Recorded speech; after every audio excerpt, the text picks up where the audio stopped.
Who are you getting to go to elfenworks.org or elfenworks.com? How are you getting the word out about the work that you're doing? Are you doing presentations to organizations? Right. Well, through this show and radio, that's one of the avenues that we're pursuing. And also, I have been presenting at universities. I was at the University of Phoenix. There's some faith-based organizations that are inviting me, that sort of a thing. And so I'm speaking on occasion, even though, of course, public speaking is sort of, I'll still go do it because I'm trying to raise awareness. And we have, in terms of poverty awareness events, we have all sorts of information on our site and at inequality.com. For anybody who wants to put on a poverty awareness event, we will help. We'll send the film, we'll send information and help, and even PDFs of the sheet music from the music that we put on at our poverty awareness event, the Concert for Hope. And the Concert for Hope was something that took place last September. Right, at Stanford. And what was the upshot of that? How was it received for you? It was a truly wonderful moment. It was one of those moments in time. It was like a line in the sand, and it was crossed. And, it's a new day. And there's new hope for the country, I feel. That came out of that specific event? That came out of that moment, yes. And tell me a little bit more about inequality.com, a website that you helped put together with folks at Stanford. Well, the Stanford Center for the Study of Poverty and Inequality, which is headed by Professor Grusky, they want to be the go-to resource for the metrics and measurement tools and the studies of what works and the ineffective programs that don't, and the way to tell the difference. And so that's the repository. They have all the different experts. They're coming out with policy briefs magazines on where everybody stands, where all of the candidates stands on the issues of poverty and inequality, because I think everybody needs to ask their candidate, where do they stand and do they have a policy? Because not all the candidates are talking about this issue. Some are talking about it more than others. Some aren't raising it. So this is a website that is very up-to-date, very current. Very current and very up-to-date because it's got a database underneath it.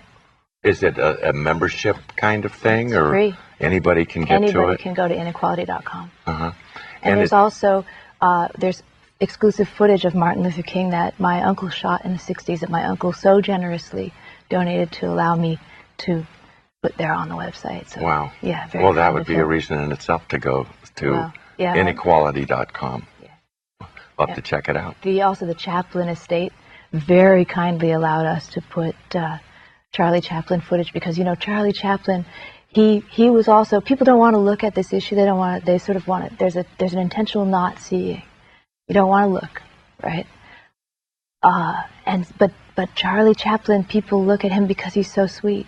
And so Charlie Chaplin stealing the bread, people will look because it's so charming.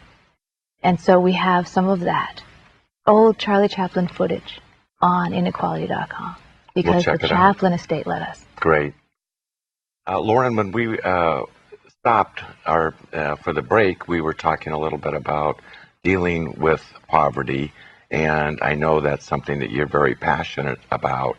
And Elfenworks, I think, is dedicated to giving the tools to organizations and individuals to take on weighty subjects like poverty.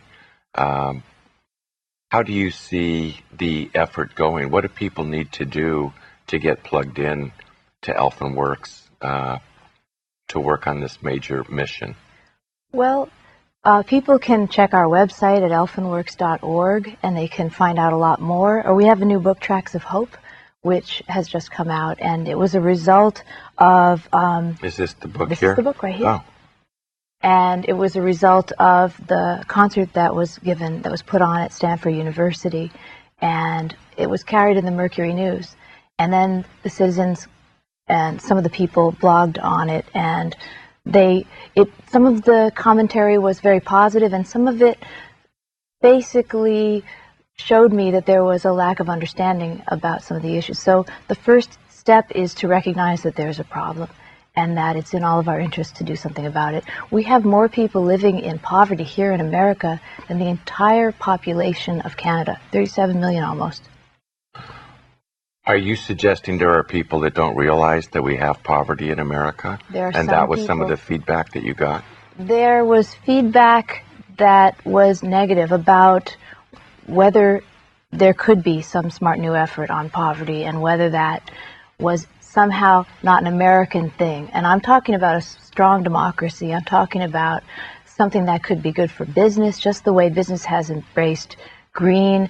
Embracing a new effort against poverty can be good for the bottom line, and it can be something that could be smart for us. There was a study that just came out, Steve, in Harvard School of Business was one of the people who was involved, one of the people from the School of Public Health, rather, at Harvard University, was involved in a study that said it would cost about $12 billion to deal with the hunger problem we have in this country. It costs us about $90 billion from the fallout of not dealing with it. That's just not smart accounting. Well, what are some of the suggestions that people could do to that would cost $12 billion that would eliminate some of these core problems that...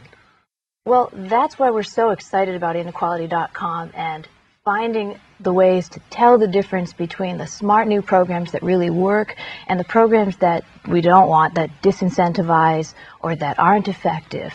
And so we want to send people there to inequality.com and to people like Professor David Grusky, and that's why we lend our support to people like him, because we're really excited to have this smart new day in America if we can get people behind it. And as thought leaders here in the Bay Area, I think that where we go, the nation can follow if we're willing to take a look at this issue.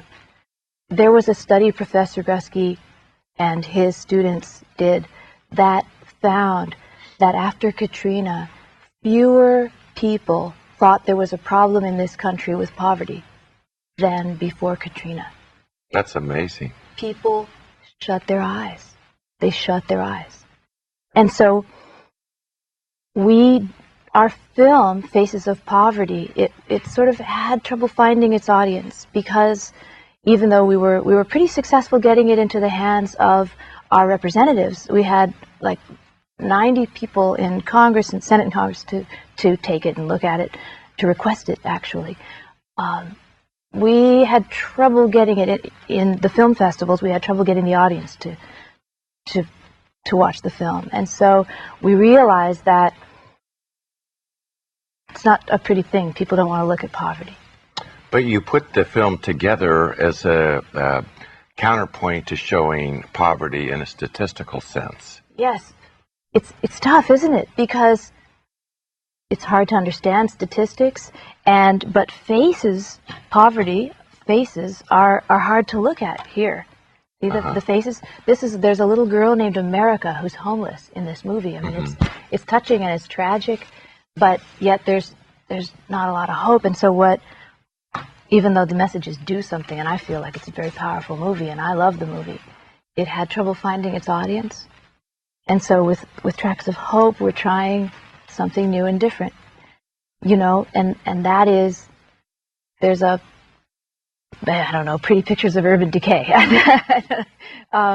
There's compelling imagery, strange landscapes, ideas, and the true message that it takes all of us, and if all of us get involved, each of us gets involved with things that all of us can do. We can blog, we can put on a poverty awareness event, we can just use our purchasing power to pay attention to who's on the team and invest in companies that are doing the right thing.